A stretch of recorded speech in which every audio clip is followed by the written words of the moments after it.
Amigos da Rádio Espiritismo BH, sejam bem-vindos a mais uma edição do programa Estudando o Evangelho segundo o Espiritismo. Meu nome é Valdir Pedrosa e estamos juntos estudando o capítulo 14, Honrai a vosso pai e a vossa mãe. No programa de hoje, iniciaremos os nossos comentários sobre o tópico A parentela corporal e a parentela espiritual. O que vem a ser isso? Com o Espiritismo, nós temos aprendido que os laços do sangue não criam forçosamente os liames, as ligações, as vinculações entre os espíritos. Sabemos, através dos ensinamentos da espiritualidade superior, que o corpo procede do corpo, mas o espírito não procede do espírito, porque o espírito já existia antes da formação do corpo. O espírito é criado por Deus desde sempre, mas o corpo físico é criado no momento em que o espermatozoide fecunda o óvulo. Aí começa todo o processo de formação do corpo físico, não do ser espiritual, que já existia. Não é o pai quem cria o espírito de seu filho. Ele, na verdade, assim como a mãe, mais não faz do que simplesmente lhe fornecer o invólucro corpóreo, a vestimenta carnal, o corpo físico, que lhe servirá como órgão de manifestação no plano físico, no plano material. No entanto, não podemos nos esquecer que é função, é tarefa dos pais, tanto do pai quanto da mãe, auxiliar o desenvolvimento intelectual e moral do filho, a fim de fazê-lo progredir.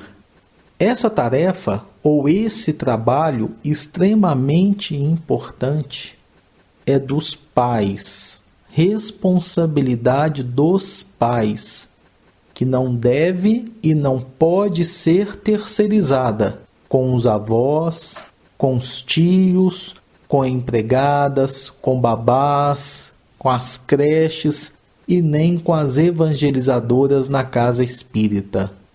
Todas essas pessoas podem contribuir de alguma forma, mas a responsabilidade final é sempre dos pais. Isso é inalienável e é intransferível. Agora, eu gostaria que os nossos amigos, os internautas, os ouvintes da Rádio Espiritismo BH, prestassem bastante atenção em uma fala de Allan Kardec, que vai derrubar um conceito que existe no movimento espírita, que não é um conceito doutrinário, mas que as pessoas, talvez por invigilância, talvez por falta de estudo, ficam repetindo, vezes sem conta, e isso quase que se torna um dogma. Eu tenho certeza que você, que agora está nos ouvindo, já escutou muitas pessoas dizerem que os nossos maiores inimigos, os nossos grandes adversários, os nossos desafetos de vidas passadas estão reencarnados na nossa família, convivem conosco debaixo do mesmo teto, unidos pelos laços da consanguinidade. Será que é isso mesmo? Vamos às palavras do codificador da doutrina espírita. Abre aspas. Os que encarnam numa família, sobretudo como parentes próximos, são, as mais das vezes, espíritos simpáticos, ligados por anteriores relações que se expressam por uma afeição recíproca na vida terrena. Mas também pode acontecer sejam completamente estranhos uns aos outros esses espíritos, afastados entre si por simpatias igualmente anteriores, que se traduzem na Terra por um mútuo antagonismo, que aí lhes serve de provação. Não são os da consanguinidade os verdadeiros laços de família, e sim os da simpatia e da comunhão de ideias, os quais prendem os espíritos antes, durante e depois de suas encarnações. Segue-se que dois seres nascidos de pais diferentes podem ser mais irmãos pelo espírito do que se o fossem pelo sangue. Podem, então, atrair-se, buscar-se, sentir prazer quando juntos, ao passo que dois irmãos consanguíneos podem repelir-se, conforme se observa todos os dias. Problema moral que só o Espiritismo podia resolver pela pluralidade das existências. Fecha aspas. Perceberam, meus amigos, como que a falta de conhecimento em relação ao ensino dos espíritos pode causar tanto constrangimento e tantas informações equivocadas? Na verdade, ao contrário do que muitos dizem por aí, na maioria das vezes, como diz Allan Kardec, esta é a regra, na maioria das vezes, os espíritos que reencarnam em um grupo familiar, principalmente aqueles mais próximos, quer dizer, na condição de pais, de irmãos, de filhos, são espíritos simpáticos, são espíritos que têm afeições cultivadas desde vidas anteriores, de vidas passadas. E esses espíritos reencarnam novamente, muito próximos uns dos outros, para que possam, juntos, contribuírem mutuamente com o progresso, com a evolução uns dos outros. Eles se ajudam.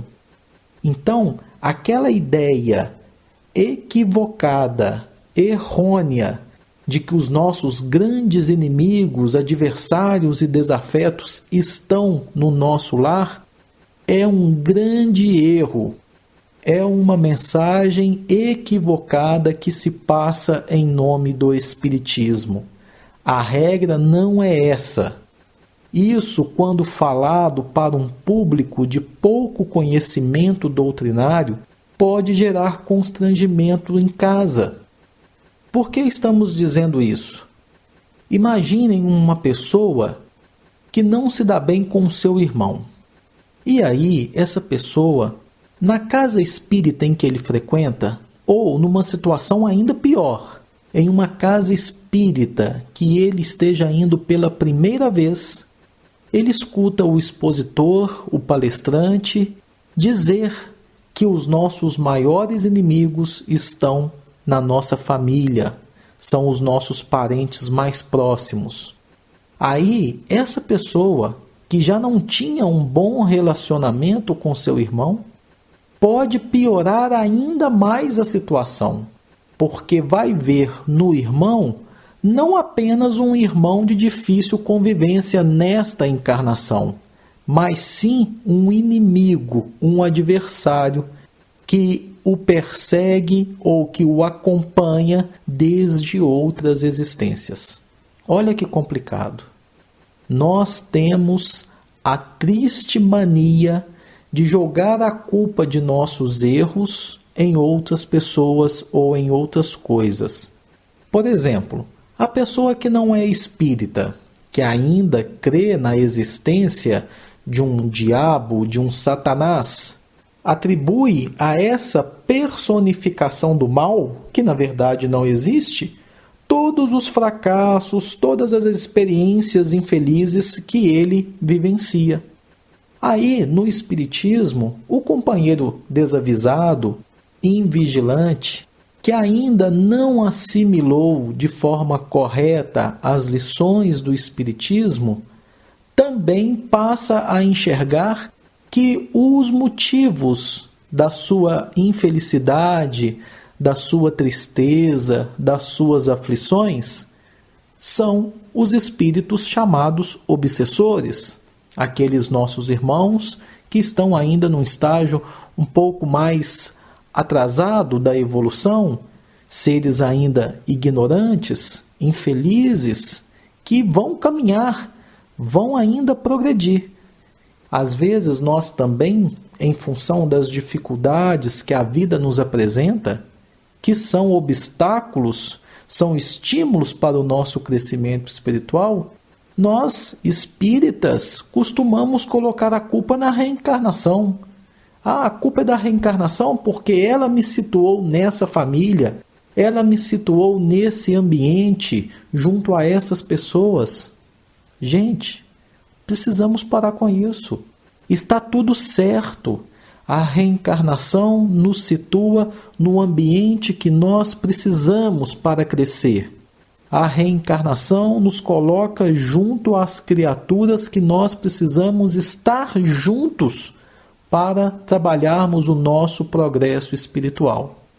Nada está errado. Se der alguma coisa errada na nossa vida, precisamos nos conscientizar e ter a humildade que nós somos a causa. Ora, num relacionamento familiar, na maioria das vezes, a causa das dificuldades de convivência está na falta de respeito entre as pessoas que vivem debaixo do mesmo teto. Pessoas que não conseguem respeitar o direito do próximo. Pessoas que não conseguem entender que o seu direito termina onde começa o direito do seu irmão, do seu pai, da sua mãe, do seu marido, da sua esposa, do seu filho. Desta forma, nós não temos a menor dúvida em afirmar que grande parte dos conflitos familiares não se deve à presença de grandes inimigos do passado convivendo conosco debaixo do mesmo teto. A maioria dos conflitos familiares reside em nossa falta de educação, na nossa condição de não conseguir respeitar o outro, respeitar o ponto de vista do outro, respeitar a personalidade do outro. Não quer dizer que nós devemos concordar e sermos coniventes com tudo que o outro faz e fala, mas devemos respeitar, sempre dando o melhor exemplo possível através de nossas palavras, de nossas atitudes, de nosso comportamento perante a vida em geral. É uma oportunidade que estamos tendo com essa fala de Allan Kardec de jogar fora essa ideia de que os meus familiares são meus inimigos de passado. Kardec diz que essa não é a regra. A regra é que espíritos simpáticos reencarnem próximos, reencarnem juntos. Mas, como sabemos, toda regra tem exceção. E é por isso que o codificador diz que pode acontecer, vejam, pode acontecer de numa família reencarnar um espírito que não é simpático aos outros espíritos que compõem aquela família. E aí é uma oportunidade para que os membros da família aprendam com esse espírito, caso ele seja um espírito mais elevado, ou que os membros dessa família, caso sejam espíritos mais adiantados do que este espírito que não lhes é simpático, auxiliarem-no no seu adiantamento, na sua evolução espiritual. É um processo onde todos se ajudam. Por isso é que nós vemos às vezes, vejam bem, famílias extremamente desequilibradas, às vezes até voltadas para atitudes criminosas, e nessa família tem uma pessoa que contraria aquele modo de proceder da maioria. É uma pessoa honesta, é uma pessoa digna. Esta pessoa, na verdade, é um espírito mais adiantado do que os outros, que está ali para, com o seu exemplo, tentar auxiliar os outros membros daquela família. Acontece também o contrário, muitas das vezes. É o que nós popularmente chamamos de ovelha negra da família. Numa família equilibrada, numa família onde a maioria dos seus componentes se esforça para tentar levar uma vida condizente com os princípios cristãos, com os princípios evangélicos. E de repente surge ali naquela família um membro, seja de qual grau de parentesco for, que tem atitudes completamente equivocadas. Atitudes violentas, atitudes criminosas e por aí vai. É o momento da família abraçar esse indivíduo e contribuir de alguma forma para o seu melhoramento espiritual. É isso que acontece. Se fosse verdade o que as pessoas inadvertidamente ensinam de que os nossos grandes inimigos estão dentro das nossas famílias, gente, é só pensar. Nós viveríamos em constantes guerras, em conflitos homéricos. Imaginem como acontecia antigamente uma família numerosa, com 10 filhos, por exemplo. Imaginem se todos ali fossem inimigos de passado. Que confusão que seria! E o que a experiência nos mostra? O que a observação nos ensina? Que pode ter sim entre aqueles 10 filhos, um ou outro que destoa um pouquinho dos demais. Mas a maioria daquele grupo familiar se dá muito bem. São espíritos simpáticos, são espíritos que se ajudam e que ajudam outras pessoas. Então o conceito que se diz por aí, joguem fora a partir desta orientação de Allan Kardec. Vamos aprender o Espiritismo como Kardec e os espíritos superiores ensinaram, não como as pessoas repetem por aí, iguais a papagaios, sem nenhuma base, sem nenhuma coerência doutrinária. Um detalhe interessante para o qual o codificador nos chama a atenção é que, às vezes, o nosso irmão, por exemplo, não é um espírito que nos é afim, ou seja, não é um espírito que faz parte do nosso grupo familiar do ponto de vista espiritual. E talvez um dos nossos verdadeiros irmãos espirituais reencarna muito próximo de nós, como um colega de trabalho ou como um vizinho. Aí nós vamos ver aquelas situações que são muito comuns no cotidiano. Irmãos que não se dão bem, mas um daqueles irmãos se dá extremamente bem com um colega de trabalho, com um vizinho, com um primo. E muitas pessoas acabam até comentando: nossa, parece que fulano, na verdade, é irmão do outro e não do seu irmão consanguíneo.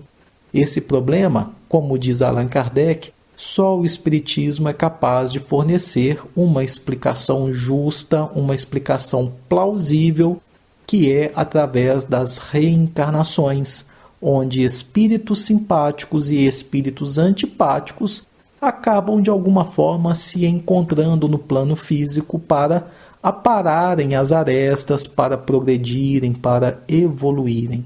Na verdade, essa é a história de todos nós. E permitam-nos interromper o programa de hoje com uma página do Livro da Esperança, ditado pelo Espírito Emmanuel ao médium Chico Xavier.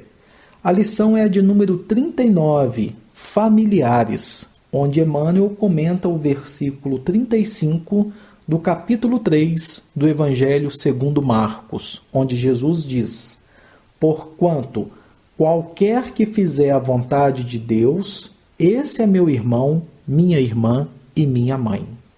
Emmanuel diz assim, abre aspas, parentela, Instituto Primário de Caridade. Fora do lar, é possível o sossego na consciência, distribuindo as sobras do dinheiro ou do tempo, aliás, com o mérito de quem sabe entesourar a beneficência. Nada difícil suportar o agressor desconhecido que raramente conseguiremos rever.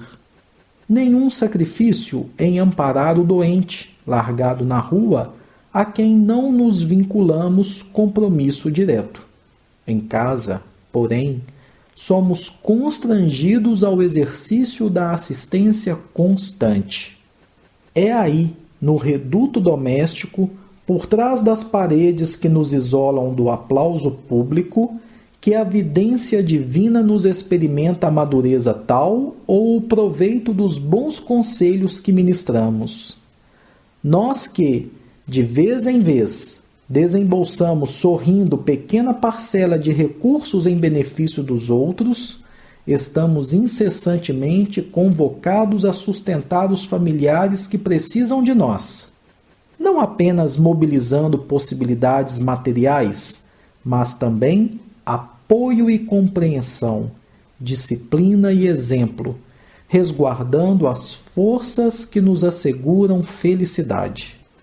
Anseias por encargos sublimes, queres a convivência das entidades superiores, sonhas com posse de dons luminescentes, suspiras pela ascensão espiritual. Contempla, no entanto, o espaço estreito que serve de moradia e lembra-te da criança na escola. Em cada companheiro que partilha a consanguinidade, temos um livro de lições que, às vezes, nos detém o passo por tempo enorme no esforço de repetência. Cada um deles nos impele a desenvolver determinadas virtudes. Num, a paciência, no outro, a lealdade, e ainda em outros, o equilíbrio e a abnegação, a firmeza e a brandura. A pretexto de auxiliar a humanidade, não fujas do cadinho fervente de lutas em que a vida te colocou sob o telhado em que respiras. Ainda mesmo ao preço de todos os valores da existência física, refaze milhares de vezes as tuas demonstrações de humildade e serviço perante as criaturas que te cercam, ostentando os títulos de pai ou mãe, esposo ou esposa, filhos ou irmãos, porque é de tua vitória moral junto deles que depende a tua admissão definitiva entre os amados que te esperam nas vanguardas de luz em perpetuidade de regozijo na família maior. Fecha aspas. Ficam as palavras de Emmanuel para nossas reflexões e em nosso próximo programa continuaremos com este tema. Agradecemos a todos pela companhia, pelo carinho e fiquem com Deus.